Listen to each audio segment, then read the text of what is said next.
রাজনৈতিক সম্পৃক্ততা যেন পেশাগত জীবনে বিঘ্ন না ঘটায়, চিকিৎসকদের প্রতি আহ্বান প্রধানমন্ত্রীর। একটি চক্র খুব সুকৌশলে জ্বালানি কিংবা বিদ্যুৎ সেক্টরকে অস্থিতিশীল করার জন্য বেশ সক্রিয় তারা বিভিন্নভাবে বিভিন্ন বিভ্রান্তিকর বক্তব্য উপস্থাপন করছে। কাল তারেক রহমানের চট্টগ্রাম কক্সবাজার সফর ঘিরে সাজ রব। ভারত শেখ হাসিনা কার্ড খেললে কূটনৈতিক সম্পর্ক রাখা কঠিন, মন্তব্য স্বরাষ্ট্রমন্ত্রীর। সালাউদ্দিন আহমদের গুম মামলায় মিলেছে সাবেক সরকারের ঊর্ধ্বতনদের সম্পৃক্ততা। কূটনীতিকদের সামনে জুলাই হত্যার চিত্র তুলে ধরল জামায়াত। গণঅভ্যুত্থানের ইতিহাসে দলীয়করণ না করার তাগিদ এনসিপি নেতাদের। ইতালিতে 24 ঘন্টারও বেশি সময় আটকা পড়ে আছেন বিমানের 259 যাত্রী। সবার জন্য হয়নি হোটেলের ব্যবস্থা, লাউঞ্জে থেকে অসুস্থ হয়ে পড়েছেন কেউ। আমাদের বাংলাদেশি পাসপোর্ট হোল্ডাররা আমরা এয়ারপোর্ট ত্যাগ করে হোটেলে যেতে পারি। অলরেডি আমরা 8 ঘন্টা প্লেনে ছিলাম, তারপরে আরও 10-15 ঘন্টা গেছে, আরও 17 ঘন্টা বসে থাকা একটা চেয়ারের মধ্যে মানুষের 3 দিন যাবৎ মানুষের ঘুম নাই। গ্রামীণ স্বাস্থ্যসেবার করুণ দশা। 19,000-এর বেশি ইউনিয়ন স্বাস্থ্যকেন্দ্র উপকেন্দ্র থাকলেও প্রাথমিক সেবা পায় না প্রান্তিক জনগোষ্ঠী। কাগজের চুক্তি সৌদি আরবে নিরাপত্তা নিশ্চিত করবে না, মক্কা প্যাক্টের প্রতিক্রিয়ায় ইরান। পাকিস্তান থাকায় সতর্ক নজর রাখছে ভারত। ন্যাটোর সাথে সাংঘর্ষিক নয় দাবি তুরস্কের।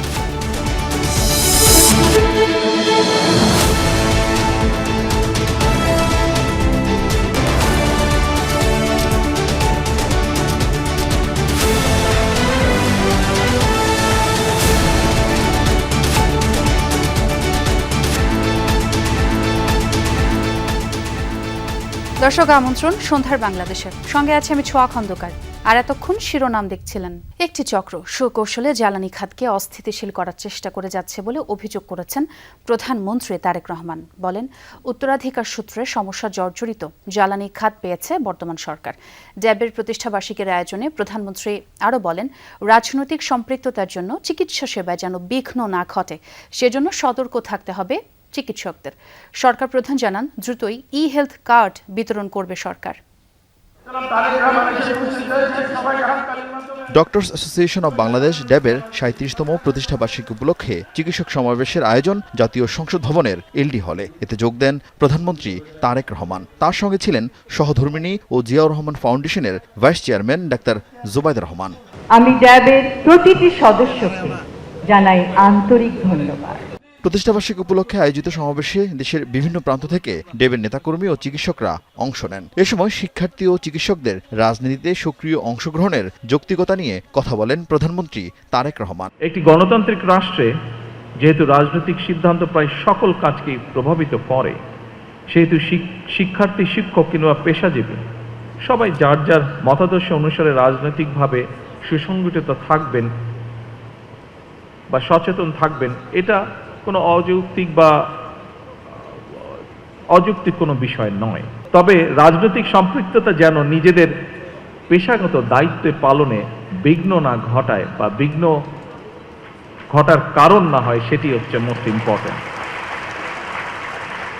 এই ব্যাপারে এখানে উপস্থিত ড্যাবের সকল চিকিৎসক বৃন্দকে আমি সতর্ক থাকার জন্য আহ্বান জানাবো। ক্ষমতা আসার পরপরই জ্বালানি সংকটে তীব্র সমালোচনার মুখে পড়ে তারেক রহমানের সরকার। এই সংকটের জন্য আওয়ামী লীগ সরকারের ভুল নীতিমালাকে দায়ী করেন প্রধানমন্ত্রী। ফ্যাসিবাদের সুবিধাভোগীরা কিন্তু বসে নেই। একটি চক্র খুব সুকৌশলে জ্বালানি কিংবা বিদ্যুৎ সেক্টরকে অস্থিতিশীল করার জন্য বেশ সক্রিয় তারা বিভিন্নভাবে বিভিন্ন বিভ্রান্তিকর বক্তব্য উপস্থাপন করছে। বিগত দিনগুলোতে কোনো নির্দিষ্ট মহলকে সুবিধা পাইয়ে দেওয়ার জন্য যে সকল নীতি গ্রহণ করা হয়েছিল, তার খেসারত সমগ্র দেশের মানুষ এবং বর্তমান সরকারকে বহন করতে হচ্ছে। সেজন্যই পরিকল্পনা আমরা উপস্থাপন করতে পারি, যা বাস্তবায়নের মাধ্যমে এই পেট্রোল বলুন, গ্যাস বলুন বা সামগ্রিকভাবে জ্বালানি খাত বলুন, এর থেকে দেশ এবং দেশের মানুষকে ধীরে ধীরে আমরা সংকট থেকে আমরা বের করে নিয়ে আসতে পারি। প্রতিশ্রুতি অনুযায়ী দ্রুত ই হেলথ কার্ড বিতরণের চেষ্টা চলছে বলে জানান সরকার প্রধান। যত দ্রুত সম্ভব ই হেলথ কার্ড চালু করার কাজ আমরা চেষ্টা করছি বাস্তবায়ন করতে। এর বাইরে প্রতিটি উপজেলা স্বাস্থ্য কমপ্লেক্সকে 101 শয্যা বিশিষ্ট হাসপাতালে উন্নীত করার সিদ্ধান্ত এরই ভিতরে নেওয়া হচ্ছে। এর আগে প্রধানমন্ত্রী তারেক রহমান ও ডাক্তার জোবাইদা রহমান জাতীয় সংসদ ভবনের এলডি হল প্রাঙ্গণে নিম ও অর্জুন গাছের চারা রোপণ করেন। পায়রা উড়িয়ে উদ্বোধন করেন চিকিৎসক সমাবেশের। আরিফিন শাকিল, যমুনা নিউজ, ঢাকা।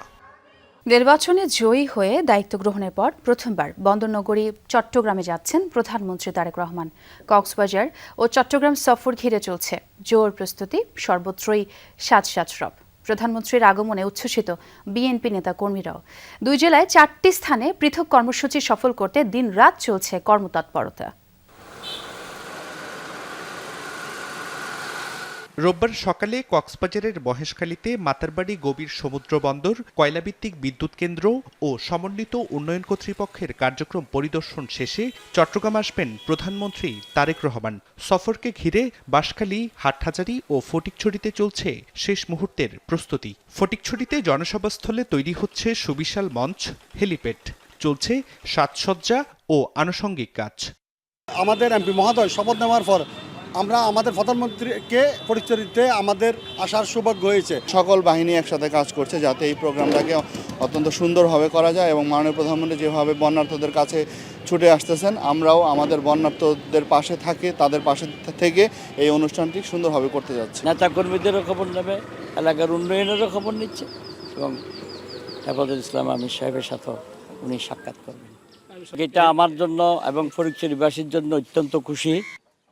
বাঁশখালীতেও চলছে প্রধানমন্ত্রী তারেক রহমানকে বরণের জোর প্রস্তুতি। এরই অংশ হিসেবে ক্ষতিগ্রস্ত পরিবারকে দেওয়ার জন্য নির্মিত ঘর পরিদর্শন করেন বিভাগীয় কমিশনার। মন্ত্রী, এমপি এবং বিএনপি নেতাকর্মীরাও তৎপর। কোথায় কি কর্মসূচি, কিভাবে হবে জনসমাগম, এসব নিয়ে চলছে শেষ মুহূর্তের প্রস্তুতি।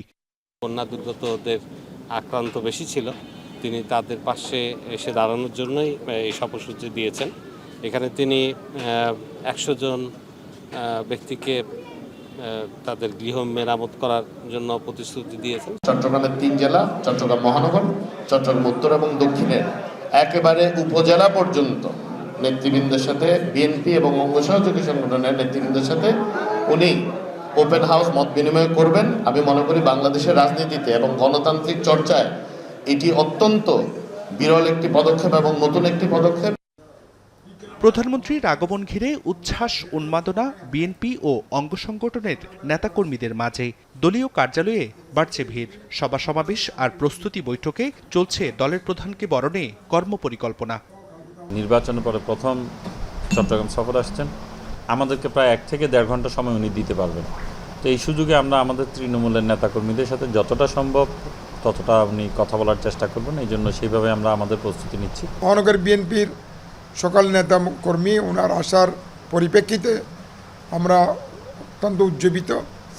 আমরা যেহেতু উনি প্রথমবার আসতেছেন, আমরা ওনাকে স্বাগত জানাচ্ছি।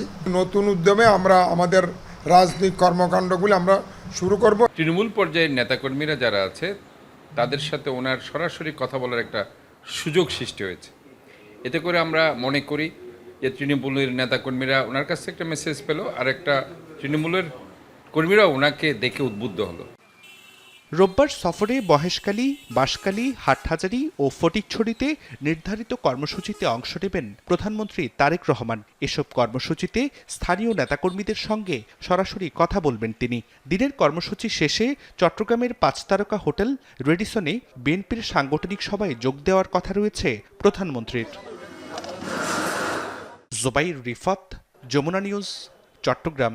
দিল্লিতে বসে শেখ হাসিনা যেভাবে বিশ্ব মিডিয়ায় কথা বলছেন, তাতে ভারতের সঙ্গে বাংলাদেশের কূটনৈতিক সম্পর্ক টিকিয়ে রাখা কঠিন বলে মন্তব্য করেছেন স্বরাষ্ট্রমন্ত্রী সালাউদ্দিন আহমদ। তিনি জানান, ভারত একদিকে হাসিনা কার্ড খেলবে আর অন্যদিকে বাংলাদেশের বন্ধু থাকতে চাইবে, তা হতে পারে না। সকালে ঢাকা বিশ্ববিদ্যালয়ের সিনেট ভবনে এক আলোচনায় তিনি এসব কথাই বলেন। জুলাই গণ অভ্যুত্থানের 2 বছর পূর্তি উপলক্ষে ঢাকা বিশ্ববিদ্যালয়ের সিনেট ভবনে আয়োজন করা হয় বিশেষ আলোচনা সভার। এতে উঠে আসে ফ্যাসিস্ট সরকার পতনে বিশ্ববিদ্যালয়ের শিক্ষকদের ভূমিকা। বক্তব্য রাখেন জুলাই আন্দোলনে শহীদ পরিবারের সদস্যরাও। আমি এখানে আসতে পারতাম না, এখানে আমার ছেলে আমার এত বড় মঞ্চে আসার সুযোগ করে দিয়েছে, আলহামদুলিল্লাহ। অনুষ্ঠানে স্বরাষ্ট্রমন্ত্রী সালাউদ্দিন আহমদ বলেন, ভারত সরকার শেখ হাসিনাকে বক্তব্য দেবার যে সুযোগ করে দিয়েছে তা দুদেশের বন্ধুত্বপূর্ণ সম্পর্কের পরিপন্থী। আমরা বাংলাদেশের স্বার্থকে সমুন্নত রেখে on the basis of mutual dignity and respect and on the basis of the sovereign equality আমরা আপনাদের সাথে সম্পর্ক রাখবো। তার মানে এই না আপনারা হাসিনা কার্ড খেলবেন আর বাংলাদেশের সাথে বন্ধুত্বপূর্ণ সম্পর্ক চাইবেন, দুটো বিপরীতমুখী। আশা করি ভারতীয় কর্তৃপক্ষ, ভারত সরকার বিষয়টি বুঝবেন। বিএনপির সিনিয়র যুগ্ম মহাসচিব রুহুল কবির রিজভী আহমেদ প্রশ্ন রাখেন, প্রধানমন্ত্রীর চীন সফর, তিস্তা ব্যারেজ, চীন মায়ানমার বাংলাদেশ করিডোর এসব কারণেই কি ভারত হাসিনার কার্ড খেলছে? এটা কি মিউচুয়াল রেসপেক্টের নজির? আপনি পলাতক একজন ফ্যাসিস্টকে, যে বাংলাদেশের এত শিশু, শ্রমিক, ছাত্রকে হত্যা করে পালালো, তাকে আপনি কথা বলার সুযোগ দিচ্ছেন? এটা তো মানে ইকুয়াল সভরেনিটির প্রতি, সভরেন ইকুয়ালিটির প্রতি তো এটা কোনো ধরনের সম্মান দেখানো নয়। জুলাই কারো একার সম্পত্তি না। জুলাই আন্দোলনে দেশের সব শ্রেণী পেশার মানুষ অংশ নিয়েছে। তাই জুলাই চেতনাকে ধারণ করে দেশকে এগিয়ে নিয়ে যাবার প্রত্যয় ব্যক্ত করেন বক্তারা। নতুন করে ফ্যাসিবাদ তৈরি হোক সেটা আমরা চাইব না। রাব্বি সিদ্দিকী, যমুনা নিউজ, ঢাকা। 2015 সালে বিএনপির তৎকালীন যুগ্ম মহাসচিব ও বর্তমান স্বরাষ্ট্রমন্ত্রী সালাউদ্দিন আহমদকে গুম ও র্যাবের টিএফআই সেলে বন্দী রেখে নির্যাতনের ঘটনায় শেখ হাসিনা, আসাদুজ্জামান খান কামাল, জিয়াউল আহসান সহ তৎকালীন র্যাব ও পুলিশের ঊর্ধ্বতনদের সম্পৃক্ততা পেয়েছে ট্রাইব্যুনালের তদন্ত সংস্থা। শেখ হাসিনার নির্দেশনায় গুম করা হয়েছিল বলে তদন্তে বেরিয়ে এসেছে। চিফ প্রসিকিউটর আমিনুল ইসলাম জানান, গুমের পর ভারতে পাচারে যারা জড়িত ছিল তাদের তথ্য খতিয়ে দেখা হচ্ছে। আর দ্রুতই এই মামলার তদন্ত শেষ করে দোষীদের বিচারের আওতায় আনা হবে বলে জানান চিফ প্রসিকিউটর। রাব্বি হোসেনের রিপোর্ট। 2015 সালের 10 মার্চ রাজধানীর উত্তরা থেকে তুলে নেওয়া হয় বিএনপির তৎকালীন যুগ্ম মহাসচিব সালাউদ্দিন আহমদকে। পরে একই বছরের 11 মে ভারতের মেঘালয়ের শিলং থেকে স্থানীয় পুলিশ তাকে উদ্ধার করে। 5 আগস্টের পর গুমের বিচার চেয়ে আন্তর্জাতিক অপরাধ ট্রাইব্যুনালের প্রসিকিউশনের কাছে অভিযোগ দেন সালাউদ্দিন আহমদ। তদন্ত সংস্থার তদন্তে বেরিয়ে আসে, গুমের পর ও উদ্ধারের আগে মাঝের 2 মাস সালাউদ্দিন আহমদকে বন্দী করে নির্যাতন করা হয়েছিল র্যাবের গোপন বন্দিশালা টিএফআই সেলে। আমরা ধারণা করি যে আমাদের বর্তমান স্বরাষ্ট্রমন্ত্রী মহোদয়কে এরই মধ্যে ট্রাইব্যুনালের চিফ প্রসিকিউটর জানান, স্বরাষ্ট্রমন্ত্রীকে গুমের ঘটনায় তৎকালীন প্রধানমন্ত্রী শেখ হাসিনা, স্বরাষ্ট্রমন্ত্রী আসাদুজ্জামান খান কামাল, সেনা কর্মকর্তা জিয়াউল আহসান সহ তৎকালীন র্যাব ও পুলিশের ঊর্ধ্বতন কর্মকর্তাদের সম্পৃক্ততা পেয়েছে তদন্ত সংস্থা। র্যাবের কিছু দুষ্কৃতিকারী কর্মকর্তাদের সংশ্লিষ্টতা আছে, শেখ হাসিনার সংশ্লিষ্টতা এর মধ্যে আছে। তার পরিকল্পনা এবং নির্দেশেই এই ঘটনাটা ঘটেছে বলে আমাদের প্রাথমিক তদন্তে মনে হচ্ছে। জিয়াউল হাসানের সম্পৃক্ততা আছে, আরও কিছু মানুষের সম্পৃক্ততা আছে। ইতোমধ্যেই স্বরাষ্ট্রমন্ত্রী সালাউদ্দিন আহমদের কাছ থেকে মৌখিক জবানবন্দি নিয়েছে তদন্ত কর্মকর্তা। দ্রুতই আনুষ্ঠানিক জবানবন্দি গ্রহণ করা হবে। মাননীয় স্বরাষ্ট্রমন্ত্রী মহোদয়কে যারা তাকে তুলে নিয়ে গেছিল, যাকে যেভাবে নির্যাতন করেছে, যেখানে টিএফআই সেলে যেখানে বন্দি করা হয়েছে, যেভাবে তাকে নিয়ে ভারতে পাচার করে বা হস্তান্তর করে দিয়ে আসছে, রেখে আসছে, এই সমস্ত জায়গাগুলো আমরা আনুষঙ্গিক ইনভেস্টিগেশনটা আমরা এখন করছি। এছাড়া তদন্ত সংস্থার কাছে দেয়া গুমের শিকার ছাত্রদল নেতা আইনজীবী সোহেলের জবানবন্দিতেও উঠে এসেছে স্বরাষ্ট্রমন্ত্রীকে টিএফআই সেলে গুম করে রাখার চাঞ্চল্যকর তথ্য। যত দ্রুত সম্ভব ইনভেস্টিগেশনটা শেষ করে আমরা প্রকৃত দোষী যারা তাদেরকে বিচারের আওতায় আনার জন্য আমরা চেষ্টা করছি। রাব্বি হোসেন, যমুনা নিউজ, ঢাকা। নিজেরা গণভোটের প্রস্তাব দিলেও ক্ষমতায় গিয়ে বিএনপির মানসিকতা বদলে গেছে বলে অভিযোগ করেছেন বিরোধী দলীয় নেতা ডাক্তার শফিকুর রহমান। বলেন, সংবিধান সংস্কার কমিটি না থাকলে 2026 সালের নির্বাচনও সংবিধানে নেই। সকালে সরকারি বাসভবনে কূটনীতিকদের জন্য জুলাই অভ্যুত্থানের চিত্র প্রদর্শনীর আয়োজন শেষে গণমাধ্যমকে এসব কথা বলেন জামায়াত আমির। 3 দিনব্যাপী আয়োজনের শেষ দিনে প্রদর্শনী দেখতে যান বাংলাদেশে নিযুক্ত বিভিন্ন দেশের কূটনীতিকরা। এ সময় বাংলাদেশের অভ্যুদয় থেকে শুরু করে জুলাই 24-এর গণ অভ্যুত্থান পর্যন্ত বিভিন্ন সময়ের গুরুত্বপূর্ণ আলোকচিত্র কূটনীতিকদের ঘুরে দেখান বিরোধী দলীয় নেতা। প্রদর্শনী শেষে নিজেদের মতামত লিখে তা প্রতীকী ডাকবাক্সে জমা দেন আগত কূটনীতিকরা। পরে গণমাধ্যমের সঙ্গে কথা বলেন জামাত আমির ও বিরোধী দলীয় নেতা ডাক্তার শফিকুর রহমান। বলেন, বিগত আওয়ামী লীগ সরকারের লাগামহীন দুর্নীতি আর বিরোধী মতের উপর অত্যাচারের ফল হিসেবেই সংগঠিত হয় জুলাই 24-এর গণঅভ্যুত্থান। সমাজের কোনো শ্রেণী পেশার মানুষ, কোনো ধর্মে বর্ণের মানুষ এদের হাত থেকে রেহাই পায়। কার্যত তারা দেশের মালিক বনে গিয়েছিলেন আর জনগণকে তারা তাদের প্রজা মনে করতেন। বরঞ্চ কিছু কিছু দেশে যেখানে জনগণ প্রজা হিসেবেই বিবেচিত হয়, তাদের সাথেও এত নিকৃষ্ট আচরণ করা হতো না যা নিজ দেশের মানুষের সাথে বিগত শাসক গোষ্ঠী আচরণ করেছে। বিএনপি সরকার সংবিধান সংস্কার ও জুলাই সনদ বাস্তবায়ন ইস্যুতে জনগণের আকাঙ্ক্ষা বাস্তবায়নে গড়িমসি করছে বলে অভিযোগ তোলেন বিরোধী দলীয় নেতা। সংসদে দাবি না মানায় জনগণকে সঙ্গে নিয়ে বিরোধী দল রাজপথের আন্দোলনে আছে বলে উল্লেখ করেন ডাক্তার শফিকুর রহমান। গণভোটে যদি বেশিরভাগ জনগণ হা বলে, তাহলে গণভোটের রায় সবাই বাস্তবায়ন করতে বাধ্য থাকবে। তাদের মুখ দিয়ে বললো, আমরাও বললাম, যেই নির্বাচন হলো, যে কায়দায় হোক তারা গেলেন ক্ষমতায়, 2/3 পেয়ে গেলেন, এবার তাদের মানসিকতা বদলে গেল। দুইটা শপথ নেওয়ার কথা, একটা নিলেন আর একটা নিলেন না। তারা বলতেছেন এটা সংবিধানে নাই। ভাই, সংবিধান তো 26 সালের নির্বাচনও নেই। এটা তো জাতির প্রয়োজনে, will of the people is the supreme law. জনগণের অভিপ্রায় হচ্ছে সবচেয়ে বড় আইন। সেই অভিপ্রায়ের ভিত্তিতেই সরকার গঠন হয়েছে, সেই অভিপ্রায়ের ভিত্তিতেই ঐকমত্য কমিশন হয়েছে, সেই অভিপ্রায়ের ভিত্তিতেই গণভোটের আয়োজন করা হয়েছে, সংসদ নির্বাচনের আয়োজন করা হয়েছে। জামাত আমির পরে যোগ দেন দলের উলামা কমিটির জাতীয় সম্মেলনে। এ সময় উস্কানিমূলক বক্তব্য দেয়া থেকে বিরত থাকতে দলীয় নেতাকর্মীদের নির্দেশ দেন তিনি। আমরা দুনিয়ায় যুদ্ধ চাই না, শান্তি চাই। কিন্তু আমার ঘাড়ে কেউ যদি যুদ্ধ চাপিয়ে দেয়, আমাকে তো ডিফেন্স নিতে হবে না? ইসলামের প্রত্যেকটা গাজওয়া ছিল ডিফেন্সিভ, নির্দিষ্ট তথ্যের ভিত্তিতে সংগঠিত হয়েছে। আক্রমণ করা হবে, মাটির সাথে মিশিয়ে দেওয়া। রিয়াজ রায়হান, যমুনা নিউজ, ঢাকা। কোনো দলের নয়, জুলাই গণঅভ্যুত্থান স্মৃতি জাদুঘরে তুলে ধরা হোক জাতীয় পর্যায়ের ইতিহাস, এমন দাবি জানিয়েছেন এনসিপির আহ্বায়ক নাহিদ ইসলাম। সকালে জাদুঘর পরিদর্শন করে এনসিপির 50 সদস্যের একটি প্রতিনিধি দল। নাহিদ ইসলামের অভিযোগ, ফেলানি হত্যাসহ সীমান্ত নির্যাতনের অনেক স্মৃতিচিহ্ন সরিয়ে নেওয়া হয়েছে। এর বদলে আওয়ামী লীগ আমলে বিএনপি নেতাকর্মীদের হয়রানির চিত্র বাড়ানো হয়েছে, রয়েছে দলীয় নানা বক্তব্যেও। 5 আগস্ট উদ্বোধনের পরদিন সর্বসাধারণের জন্য উন্মুক্ত হয় জুলাই গণঅভ্যুত্থান স্মৃতি জাদুঘর। সকালে পরিদর্শনে যায় এনসিপির একটি প্রতিনিধি দল। তারা ঘুরে দেখেন জাদুঘরের বিভিন্ন অংশ। নিচতলায় শেখ হাসিনার আমলে হওয়া গুম খুনের নানান প্রামাণ্যচিত্র ও স্মৃতিচিহ্ন সাজানো। দ্বিতীয় তলায় জুলাইয়ের বিভিন্ন আলোকচিত্র, ভিডিও, নথিপত্র ও শহীদদের ব্যবহৃত সামগ্রী, যা ঘুরে ঘুরে দেখে প্রতিনিধি দল। তারা ঢোকেন প্রতীকী আয়না ঘরেও।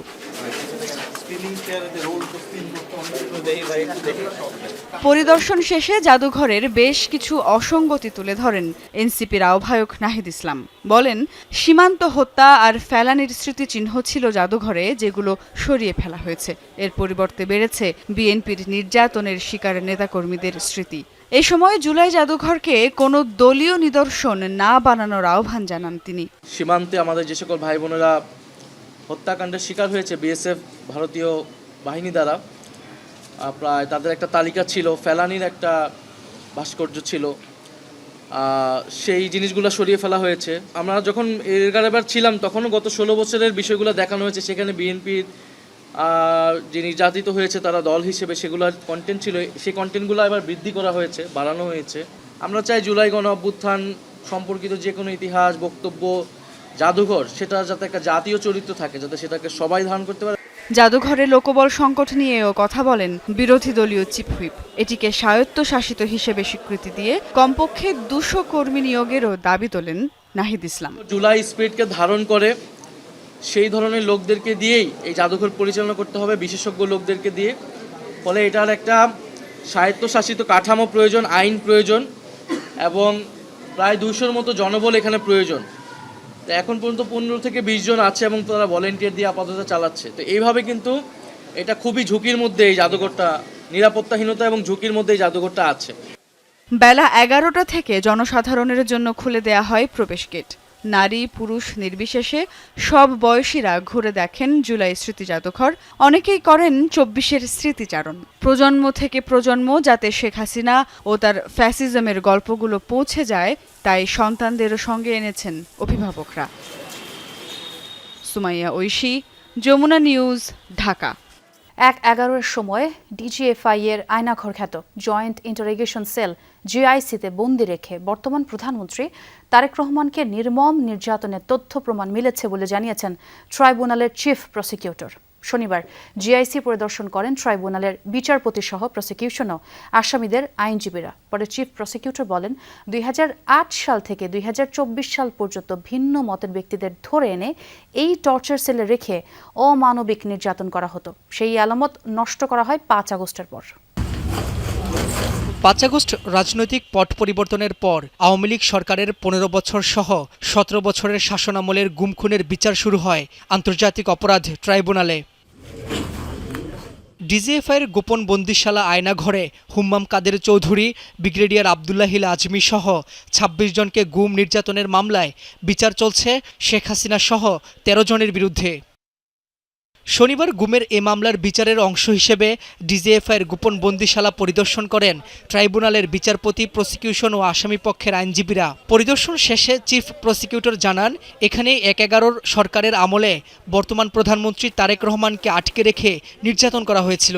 জনাব তারেক রহমানকে আজকের যে জিআইসি সেলটি আমরা পরিদর্শন করেছি, তারই কোনো একটি কামরায় তাকেও কিন্তু সেখানে আনা হয়েছে, তার উপরে নির্যাতন করা হয়েছিল। এটাও কিন্তু আমাদের ইনভেস্টিগেশনে বিভিন্ন সাক্ষীদের মুখের বর্ণনা থেকে সেই তথ্যও পাওয়া গেছে। শুধু তারেক রহমানই নয়, অসংখ্য মানুষকে এখানে বন্দী রাখা হয়েছিল।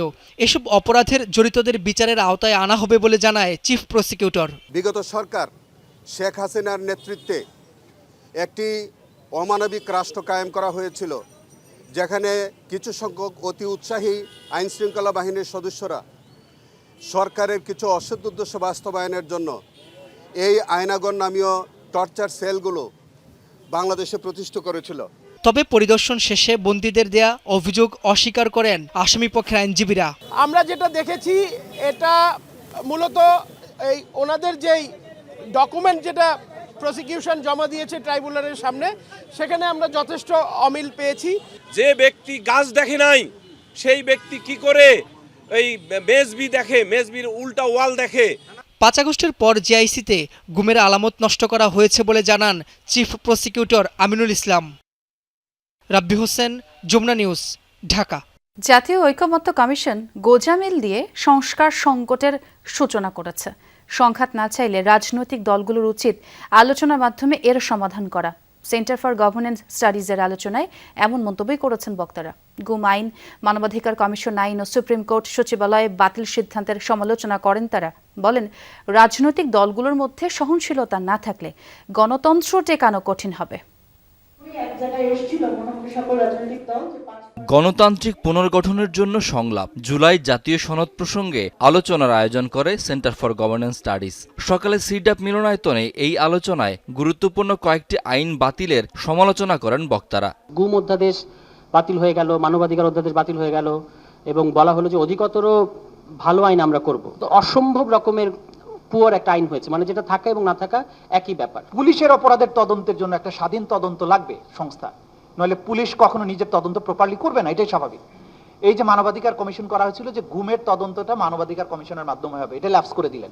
বক্তারা বলেন, অন্তর্ভুক্তিমূলক নির্বাচন হলে গণতন্ত্র সংহত হয়। বহু বছর পরে বাংলাদেশে একটা ভালো নির্বাচন হয়েছে, কিন্তু যদি একাডেমিক্যালি আমরা আলোচনা করি, এখানে অনেক শিক্ষক আছেন, গবেষক আছেন, তারা হয়তো 15-20 বছর পরে এই প্রশ্ন তুলবেন যে এই নির্বাচন অন্তর্ভুক্তিমূলক ছিল না, কারণ জনগণের একটা বড় অংশের প্রতিনিধিত্ব ছিল না। আওয়ামী লীগের যেভাবে পলাইছে ঝাড়ে বংশে, ওই আওয়ামী লীগের ভোট করার কোনো ক্ষমতা থাকতো, কিন্তু ওই যে মনের মধ্যে আমাদের যে গণতান্ত্রিক সহনশীলতা জায়গাটা নেই, আমরা ক্ষমতায় যে ক্ষমতাবান হই সেই ক্ষমতাটাকে প্রয়োগ করতে চাই, ঠাস করতে চাই, আরো জোরে করে বের করে দিতে চাই। এই বের করে দেওয়ার মধ্যেই কিন্তু আওয়ামী লীগ তার জীবন ফিরে পাচ্ছে। আজকে আমরা শঙ্কিত, শেখ হাসিনা আসবে, আওয়ামী লীগ আসবে, মারাত্মক শঙ্কিত। রাজনৈতিক দলগুলোকে আলোচনার মাধ্যমে সংকট সমাধানের প্রস্তাব দেন বক্তারা। জাতীয় ঐকমত্য কমিশন কিছুটা গোজামিল দেওয়ার চেষ্টা করেছে। এই সমস্যার সূচনাটা তারা করে গেছেন। তারা একদিকে বলেছেন যে আপনারা নির্বাচনী ইস্তেহার অনুযায়ী আপনারা যদি রায় পান সেই অনুযায়ী রাষ্ট্র শাসন করতে পারবেন, দেশ পরিচালনা করতে পারবেন। আরেকদিকে বলছেন যে গণভোটের এই চারটি বিষয়ে আপনারা একমত হবেন, এর পক্ষে রায় দিলে আপনারা রায় করবেন। মূল সমস্যা হচ্ছে এখানে বিএনপি যেটা করেছে, তারা ভোটে জয়ের জন্য, ক্ষমতায় যাওয়ার জন্য জুলাই সনদের সাথে তাল দিয়েছে এবং ডেফিনেটলি ভোটে জেতার পরে জুলাই সনদের ব্যাপারে তাদের প্রকৃত কোনো আগ্রহ নাই। আগ্রহ না থাকার কারণ হচ্ছে এটা তো সীমাবদ্ধ করবে তাকে। বিরোধী দলের এমপিরা বলেন সরকার জনমত উপেক্ষা করে অগণতান্ত্রিক আচরণ করছে। আমার নিজস্ব ধারণা যে এই যে দুর্নীতিটা বন্ধ হয়নি, হবে কিভাবে? কারণ এই যে সংস্কার এর কার্যক্রম তো শুরু হয়নি। যখন আপার হাউসটা সেখানে গিয়ে আপনার বিশেষজ্ঞরা সেখানে আটকে দিতে পারে, এই জায়গাটাই তো দিতে চাচ্ছে না। সব সরকার যখন আসে তারা নির্দ্বিধায় সব পাশ করে নিতে চায় কণ্ঠভোটে। বিএনপির এমপিরা বলেন জন আকাঙ্ক্ষা অনুযায়ী সংস্কার করছে সরকার। বিদ্যমান বিধি ও প্রবিধির পরিবর্তন বা সংশোধন করব, এটা আমরা রাজনৈতিক দলগুলো আমরা স্বাক্ষর করেছি। এখানে কিন্তু কোনো ছুঁড়ে ফেলবো এরকম কোনো কিছু নাই। পুরো অঙ্গীকার মধ্যে গণভোট নামে শব্দটা নাই। আমাদের দেশে দুর্নীতি এমন পর্যায়ে পৌঁছেছে যেখানে আসলে কোনো মানে এক্সট্রিম লজ্জাজনক অবস্থায় চলে গেছে। যে শাকিল হাসান, যমুনা নিউজ, ঢাকা। ইতালিতে 24 ঘন্টারও বেশি সময় আটকে আছেন বিমান বাংলাদেশ এয়ারলাইন্সের 259 জন যাত্রী। গতকাল টরন্টো থেকে ঢাকা আসার পথে রোমে ট্রানজিটে জ্বালানি নেয়ার সময় যান্ত্রিক ত্রুটি ধরা পড়ে বিমানটিতে। 7 ঘন্টা পর গ্রাউন্ডেড ঘোষণা করে নামিয়ে আনা হয় যাত্রীদের। এরপর থেকেই চরম ভোগান্তিতে সময় কাটছে তাদের। আব্দুল্লাহ তুহিন রিপোর্ট করেছেন। ইটালির স্থানীয় সময় শুক্রবার সকাল 7:20 দিকে নিয়মিত জ্বালানি নেয়ার জন্য রোমে অবতরণ করে ড্রিমলাইনার উড়োজাহাজটি। এরপরেই প্রযুক্তিগত ত্রুটি ধরা পড়ে। তখন থেকে সমস্যা সমাধানের চেষ্টার কথা বলে টরন্টো ঢাকা রুটের ফ্লাইটটি রোম ফিউমিচিনো বিমানবন্দরে আটকে থাকে প্রায় 8 ঘন্টা। অবশেষে গ্রাউন্ডেড ঘোষণা দিয়ে টার্মিনালে নেওয়া হয় যাত্রীদের।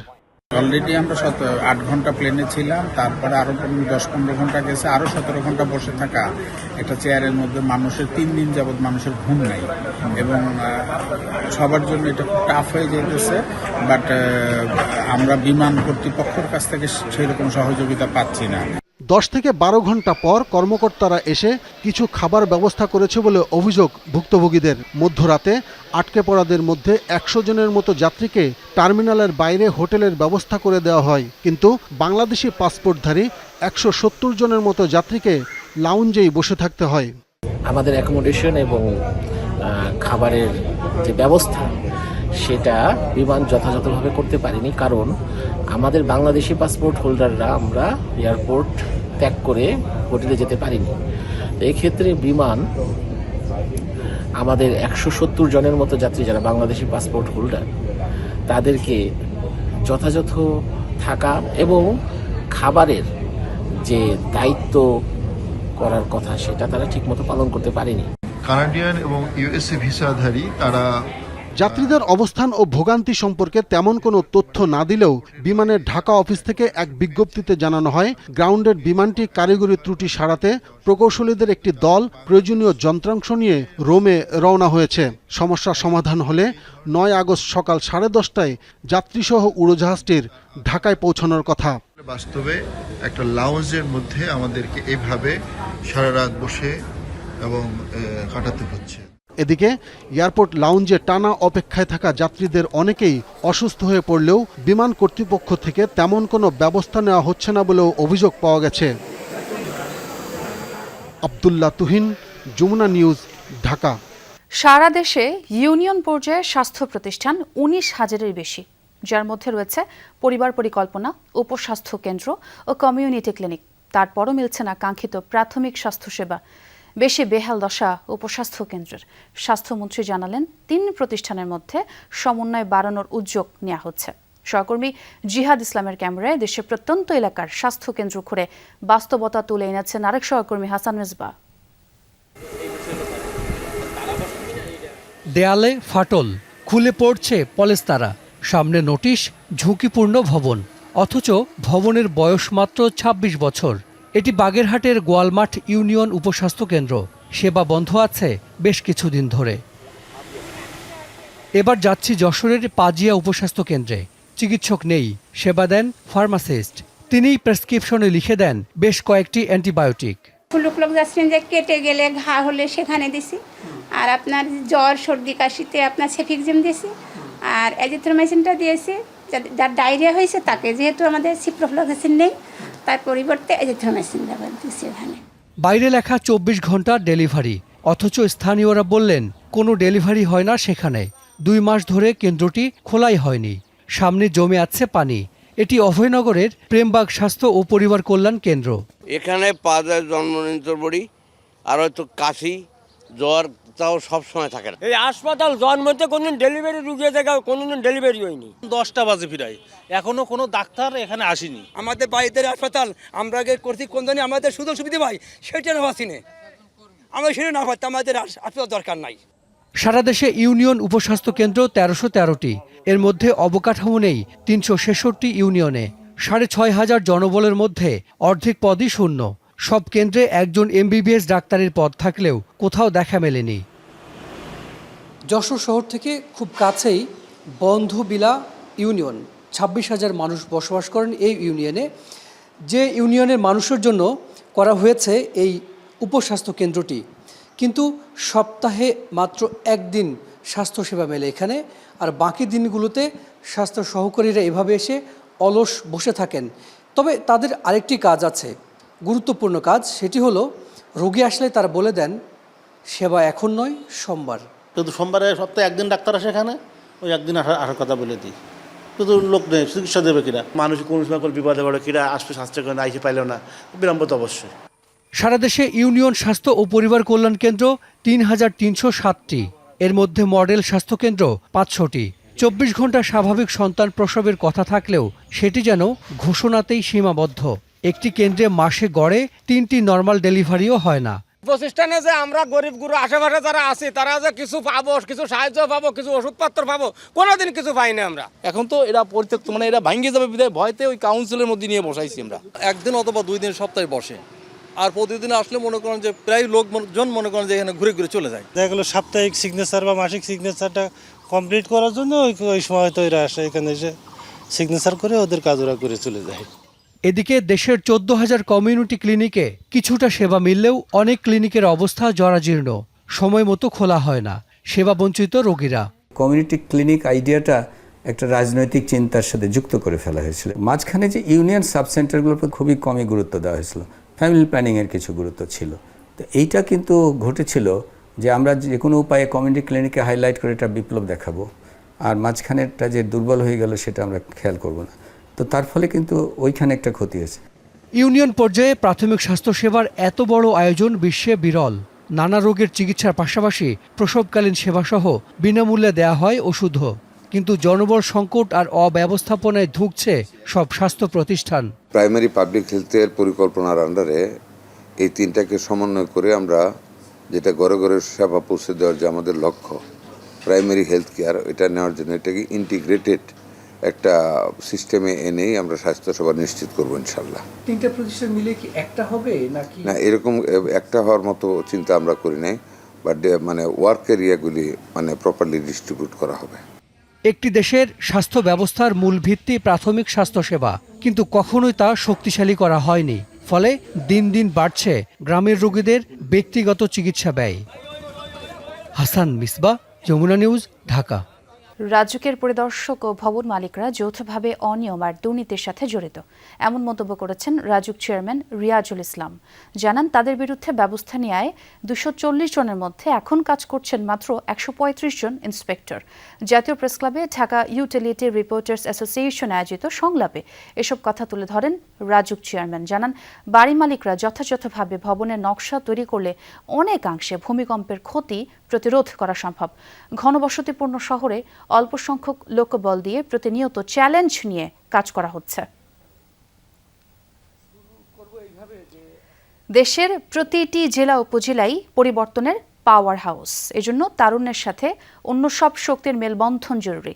অভ্যুত্থান উত্তর বাংলাদেশে তারুণ্যের বহুমুখী সম্ভাবনা নিয়ে power and participation research centre PPRCর আলোচনা সভায় এমনটাই বলেন সংগঠনটির নির্বাহী চেয়ারম্যান ডক্টর হোসেন জিল্লুর রহমান। বলেন, পরিবর্তনের জন্য রাজনীতি থেকে শুরু করে সবখানে জরুরি বিকেন্দ্রীকরণ।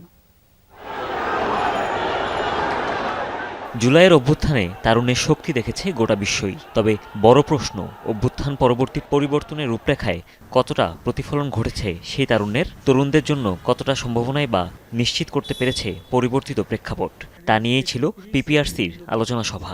কোনো সমাপনী এ সময় বিভিন্ন খাতের প্রতিনিধিরা বলেন, প্রান্তিক পর্যায়ে কৃষি, শিক্ষাসহ নানামুখী খাতে বৈষম্য দূর আর পরিবর্তনে ভিন্ন মাত্রা যোগ করছেন তরুণ উদ্যোক্তারা। তবে এখনও প্রযুক্তিসহ নানা উন্নয়নের ছোঁয়া সীমাবদ্ধ শহরের গণ্ডিতেই। ল্যাঙ্গুয়েজের একটা ব্যারিয়ার, এবং আপনারা দেখেছেন যে যেরকম ট্র্যাকসে আছেন, আপনার লার্নিং আউটকামের কথা যদি বলি বা ড্রপ আউট রেটের কথা যদি বলি প্রাইমারি এডুকেশনে, এটা খুবই একজন কৃষক যদি 100 কেজি শসা উৎপাদন করে, আমরা এজ আ কনজিউমার আমরা সর্বোচ্চ 65 কিলোগ্রামস অফ দ্যাট কিউকাম্বার আমরা কিন্তু কনজিউম করতে পারি। বক্তারা বলেন, জুলাইয়ের সফলতা ছিল রাজনীতি বিমুখ প্রজন্মকেও রাজনীতি সচেতন করে গড়ে তোলা। তবে অভিযোগ, পরবর্তী সংস্কার ইস্যুতে নানাভাবে উপেক্ষিত সেই তরুণ প্রজন্মই। যারা রাজনীতি থেকে দূরে ছিল বা তরুণদের মধ্যে এক ধরনের রাজনৈতিক আকাঙ্ক্ষা এবং রাজনৈতিক সচেতনতা তৈরি হয়েছে এই জুলাই গণ অভ্যুত্থানের পর। রাষ্ট্রীয় যে কোনো নীতি নির্ধারণী জায়গায় তাদের ইনপুট দেওয়ার মতো যোগ্যতা, তাদের সেই থিঙ্কিং এবিলিটি রয়েছে, কিন্তু তাদেরকে কোথাও আসলে স্পেস দেওয়া হলো না। বর্তমানে বিভিন্ন সূচক পরিবর্তনের আভাস দেয় না বলেই এ সময় মন্তব্য করেন PPRCর নির্বাহী চেয়ারম্যান। বলেন, সংস্কার ইস্যুতে বড় বড় বিষয়ের সাথে সমাজের ছোটখাটো পরিবর্তনও গুরুত্বপূর্ণ। এজন্য সবচেয়ে বেশি দরকার স্বেচ্ছাসেবী মনোভাব। সব চিন্তাগুলো আটকে যায় reform with a capital R এটার মধ্যে। মানে সাংবিধানিক সংস্কার বলতে রাষ্ট্র কাঠামোর বড় একটা সংস্কার, অথবা এই যে আইন বিভাগের সংস্কার একটা বড় ধরনের সংস্কার। আমাদের বাংলাদেশে পরিবর্তন যদি করতে হয় তাহলে এই বিগ R এর পাশাপাশি স্মল R কেও ফোকাসে আনতে হবে। সমাজের কাঙ্ক্ষিত পরিবর্তন নিশ্চিতে তারুণ্যের শক্তির সাথে অন্য সব শক্তির মেলবন্ধন জরুরি বলেও মন্তব্য করেন তিনি। তরুণরা কিন্তু পরিবর্তনের আকাঙ্ক্ষায় জাগ্রত আছে। হুমায়ুন রশিদ, যমুনা নিউজ, ঢাকা। শরীয়তপুরে চুরির অভিযোগ তুলে এক তরুণীকে গাছের সঙ্গে বেঁধে ঘণ্টার পর ঘণ্টা নির্যাতনের অভিযোগ উঠেছে। এর মধ্যে এই ঘটনার ভিডিও সামাজিক যোগাযোগ মাধ্যমে ভাইরাল হয়েছে। মারধরের পর জুতার মালা পরিয়ে কেটে দেওয়া হয় মাথার চুল। এরপর এলাকা ছাড়তে বাধ্য করা হয় ভুক্তভোগী পরিবারকে। ঘটনার 3 দিন পর মামলা হলে 2 জনকে গ্রেফতার করে পুলিশ। গাছের সাথে বেঁধে তরুণীকে নির্যাতনের ভিডিও ঘুরছে সামাজিক যোগাযোগ মাধ্যমে। ঘটনাটি শরীয়তপুর ভেদেরগঞ্জের সোয়ালকান্দি এলাকার। ভুক্তভোগী পরিবারের অভিযোগ, বাড়ির পাশের মুদির দোকানদার মনির হোসেন দীর্ঘদিন ধরেই ওই তরুণীকে উত্ত্যক্ত করতেন। গত মঙ্গলবার দোকানে গেলে তাকে কুপ্রস্তাব দেয় মনির। প্রতিবাদ করলেই চুরির অভিযোগ এনে চলে নির্যাতন। তরুণী ও তার ছোট বোনকে 3 ঘন্টা গাছের সাথে বেঁধে রাখে মনির সহ বাড়ির মালিক ফৌজিয়া ও তার স্বজনরা। গায়ের উন্না নিয়ে গেছে আমার ছোট বোনেরা সবার সামনে, পরে পিছমনে বান দিয়ে ইচ্ছারাম ফজিয়ায় পেটাইছে, চুল কেটে দিছে, আমার সেই চোখ গঠন দিছে। খবর পেয়ে ঘটনাস্থলে গিয়ে নির্যাতনের শিকার ভুক্তভোগীদের উদ্ধার করে পুলিশ। সেদিন রাতেই থানায় লিখিত অভিযোগ দেন ভুক্তভোগীর মা। তবে অভিযুক্তকে আটকের পর আবারও ছেড়ে দেওয়া হয় এমন অভিযোগ স্বজনদের। পরে 6 জনকে আসামি করে থানায় মামলা হয়। আমার এলাকা থেকে বাইর করে দিয়েছে আর ভিডিওগুলো ছাড়ছে। আমার মেয়ে করে নিয়ে আমি কোথাও যায় দাঁড়াইতে পারি না, আমার মা নিজের সব গেছে। যদিও সব অভিযোগ অস্বীকার করেছে অভিযুক্ত মনির। তার দাবি বাড়ি ভাড়া বাকি থাকায় মারধর করা হয়। অন্যদিকে অভিযুক্ত বাড়িওয়ালা ফৌজিয়ার স্বামীর দাবি, চুরির দায়ী তরুণীকে মারধর করে দোকানদার মনির। চুরি করছে, ধরার পরে সে এই জায়গায় এই কথা বলে না, ওই জায়গায় যে সঙ্গে বাসাতন বাড়ি করতে হবে ওই সময় পুলিশ এসে পুলিশের কাছে ওই কথা বলেন। থানা দিয়ে অভিযোগ দিতেছে এই বিষয়ে। কি বিষয়? এই যে বলতেছে আমি নাকি তারা ডিস্টার্ব করি। ভাড়া নিতে বাকি আছে, 1 মাস আগে যাইতে গেছে, আর যায় না। বাপ মা নাই না, কই কি করে মহিলা মানুষ ছেড়ে দিলেও তো সমস্যা। অভিযুক্তকে আটকের পর ছেড়ে দেওয়ার বিষয়টি এড়িয়ে গেলেন থানার ওসি। জানান 2 আসামিকে গ্রেফতার করা হয়েছে। এজাহারে 6 জনের নাম উল্লেখ করেছেন এবং 4-5 জন অজ্ঞাত দিয়েছেন। আমরা সকলকে গ্রেপ্তারের চেষ্টা করছি, আমাদের গ্রেপ্তার চেষ্টা চলমান আছে। নির্যাতনের পর অভিযুক্তদের হুমকির কারণে বাড়ি ছেড়ে পাশের গ্রামে বসবাস করছে ভুক্তভোগী পরিবার। SM Shakil, Jamuna news, Shariatpur. 2020 থেকে 2026 সালে জুলাই পর্যন্ত 7.5 বছরে দেশের 16,065টি মোটরসাইকেল দুর্ঘটনায় 15,712 জন নিহত হয়েছেন আর আহত হয়েছেন 14,143 জন। রোড সেফটি ফাউন্ডেশনের প্রতিবেদনে উঠে এসেছে এমন তথ্য। নিহতদের বড় একটি অংশই কিশোর ও তরুণ। প্রতিবেদনে আরও বলা হয়েছে, মোটরসাইকেল দুর্ঘটনার 39.30% ঘটেছে ভারী যানবাহনের ধাক্কায়, আর 34.21% দুর্ঘটনা ঘটেছে মোটরসাইকেল নিয়ন্ত্রণ হারানোর কারণে। দুর্ঘটনায় আক্রান্তদের 58% বয়স 13 থেকে 35 বছর। প্রতিবেদন অনুযায়ী দুর্ঘটনার জন্য সবচেয়ে বেশি দায়ী পণ্যবাহী যানবাহন। রোড সেফটি ফাউন্ডেশন বলছে, বেপরোয়া চালানো, ট্রাফিক আইন না মানা ও দুর্বল আইন প্রয়োগে বাড়ছে মোটরসাইকেল দুর্ঘটনা। কাগজে কোনো চুক্তি সৌদি আরবের নিরাপত্তা নিশ্চিত করতে পারবে না বলে হুঁশিয়ারি দিয়েছে ইরান। তুরস্ক ও পাকিস্তানের সাথে চুক্তির প্রতিক্রিয়ায় তেহরান রিয়াদকে ভিক্ষা না করে নীতিতে পরিবর্তন আনার পরামর্শ দিয়েছে। এদিকে ভারত জানিয়েছে, পাকিস্তানের মক্কা প্যাক্ট তারা গভীরভাবে পর্যালোচনা করছে। এই চুক্তি ন্যাটোর সাথে সাংঘর্ষিক নয় বলে দাবি করেছে তুরস্ক। যে কেউ চাইলে যৌথ চুক্তিতে যুক্ত হতে পারবে বলেও জানান তুর্কি president Recep Tayyip Erdogan. Iran যুক্তরাষ্ট্রের সংঘাতে নিয়মিত হামলার শিকার হচ্ছে সৌদি আরব। এমন পরিস্থিতিতে নিজেদের নিরাপত্তা নিয়ে উদ্বিগ্ন দেশটি পাকিস্তান ও তুরস্কের সাথে করেছে প্রতিরক্ষা চুক্তি। এখন এই 3 দেশে কেউ হামলা চালালে সেটি যৌথভাবে মোকাবেলা করবে বাকিরা। এদিকে কাগজে কোনো সমঝোতা আর যুক্তরাষ্ট্রের ওপর নির্ভরতা সৌদি আরবের নিরাপত্তা নিশ্চিত করতে পারবে না বলে হুঁশিয়ারি দিয়েছে ইরান। ইরানি পার্লামেন্টের জাতীয় নিরাপত্তা কমিটির সদস্য ইব্রাহিম রেজাই এক্সে করা একটি পোস্টে বলেন, সৌদি আরবের উচিত তাদের নীতি পুনর্বিবেচনা করা। অন্যদিকে পাকিস্তানের চিরশত্রু ভারত জানিয়েছে চুক্তির বিষয়ে নজর রাখছে তারা। মক্কা প্রতিরক্ষা চুক্তির বিষয়টি আমরা গভীরভাবে পর্যবেক্ষণ করছি। এ নিয়ে নতুন কোনো তথ্য পাওয়া গেলে তা নিয়ে পর্যালোচনা করা হবে। এদিকে নতুন এই প্রতিরক্ষা চুক্তি ন্যাটোর সাথে তুরস্কের সম্পর্কের কোনো বিরোধ তৈরি করছে না বলে জানিয়েছে আঙ্কারা। তুর্কি প্রেসিডেন্ট রেসেপ তাইয়েপ এরদোগানের দাবি, এই চুক্তি ন্যাটোর বিকল্প নয়, বরং তুরস্কের বিদ্যমান জোটের পাশাপাশি অতিরিক্ত সহযোগিতার একটি কাঠামো। দীর্ঘদিন ধরে সৌদি আরব সহ মধ্যপ্রাচ্যের দেশগুলোর নিরাপত্তার প্রধান অংশীদার যুক্তরাষ্ট্র। তেহরান ওয়াশিংটন সংঘাতে মধ্যপ্রাচ্য জুড়ে ইরানের নিয়মিত হামলার পর শুধু যুক্তরাষ্ট্রের ওপর ভরসা রাখতে পারছে না দেশগুলো, তাই তারা নিজেদের নিরাপত্তা নিয়ে নতুন করে ভাবছে।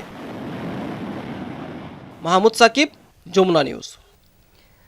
না ফেরার দেশে চলে গেছেন লিওনেল মেসির বাবা হোর্হে মেসি। আর্জেন্টিনার রোজারিওর একটি ক্লিনিকে চিকিৎসাধীন অবস্থায় মারা যান তিনি। বিশ্বের বিভিন্ন গণমাধ্যমে উঠে এসেছে মেসির বাবার মৃত্যুর এই খবরটি। তবে মেসির পরিবার কিংবা আর্জেন্টাইন ফুটবল ফেডারেশনের পক্ষ থেকে এখনও নিশ্চিত করা হয়নি হোর্হে মেসির মৃত্যুর খবরটি।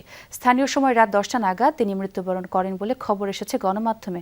দীর্ঘদিন অসুস্থতার সঙ্গে লড়াই করছিলেন হোর্হে মেসি। ছেলের ক্যারিয়ারের এক কেন্দ্রীয় ব্যক্তিত্ব হিসেবে বিবেচনা করা হয় তাকে, যিনি মাঠে মেসির শুরুর দিনগুলো থেকে শুরু করে খেলার ইতিহাসের অন্যতম সেরা খেলোয়াড় হয়ে ওঠা পর্যন্ত পাশে ছিলেন। বাবা হোর্হে ছেলে মেসির প্রতিনিধিত্ব করতেন। তার পক্ষে বিভিন্ন ক্লাব ও বাণিজ্যিক সংস্থার সাথে আলোচনা পরিচালনা করতেন এবং ব্যবসা গড়ে তোলার সাথেও জড়িত ছিলেন তিনি।